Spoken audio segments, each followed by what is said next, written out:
Welcome back. A Republican Wisconsin election commissioner making headlines this week after the publication Urban Milwaukee reported he had sent an email to 4th Congressional District Republicans saying he was, quote, especially proud of Milwaukee after there had been 37,000 fewer votes from the Black and Hispanic areas in the city.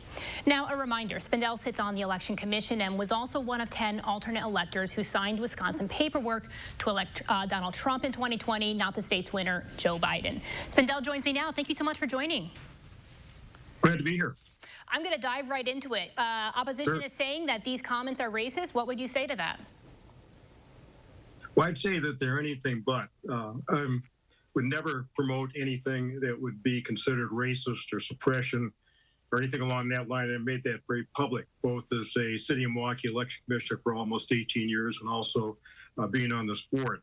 What I'm doing is I took a look at the City of Milwaukee information, and it came out that that's what happened. There's approximately 37,000 less votes in 2022 versus 2018, and that was in the City of Milwaukee. And if you take a look at the analysis, the drop-off was mainly in the Hispanic and in the Black areas. I can't make that up. Those are some facts, and the Democrats obviously don't like to recognize that they, in fact, they did not do particularly well in those areas.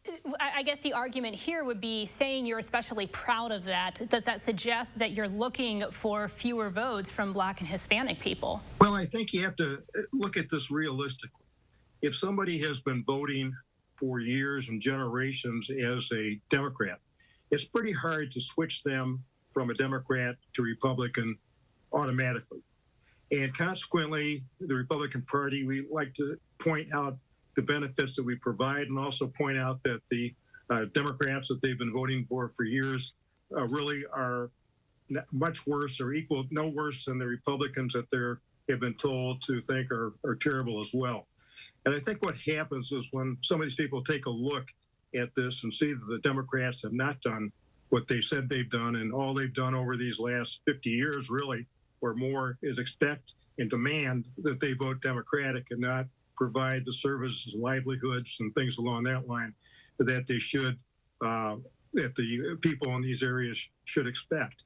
I think, and I think the Republican Party, Wisconsin, Republican National Committee think that the Hispanic and the Black populations of Milwaukee and the vote is very, very important. And it's very, very important in this close state in terms of trying to get as many people as possible to vote Republican or to not vote for the Democrats.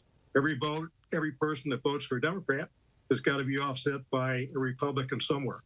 And I think, as I've given some unsolicited advice to the Democrats in some of their meetings, that if they really expect the Black population to vote like they would like to, they have to have a candidate that this group likes. And I know back when Hillary lost, they thought that's terrible.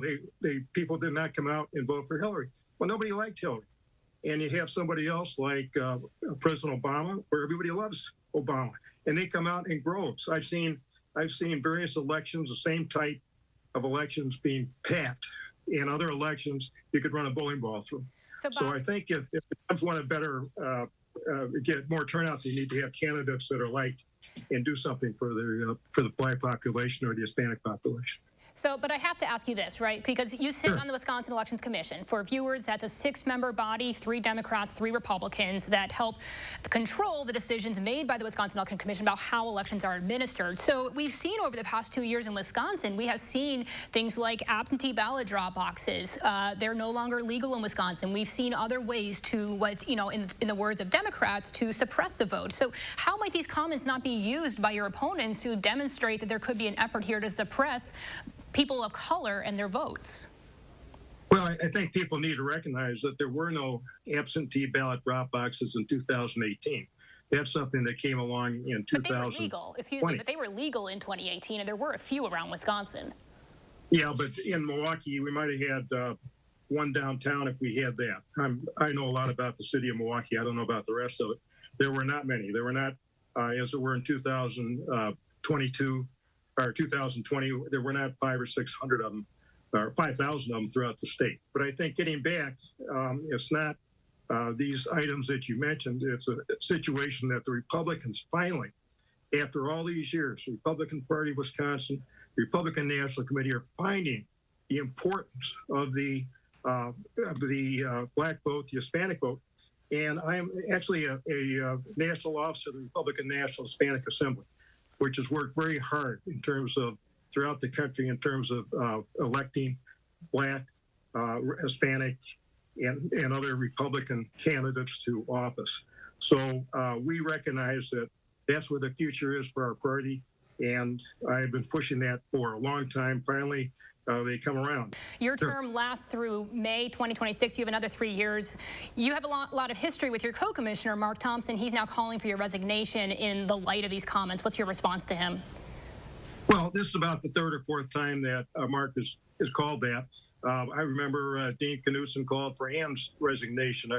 I'm the only nice guy. I think everybody else has called for each person's resignation once or twice. So this is something new, and I do like Mark Thompson, and I think the six of us we work hard and to come out with the best possible solutions for the people of Wisconsin.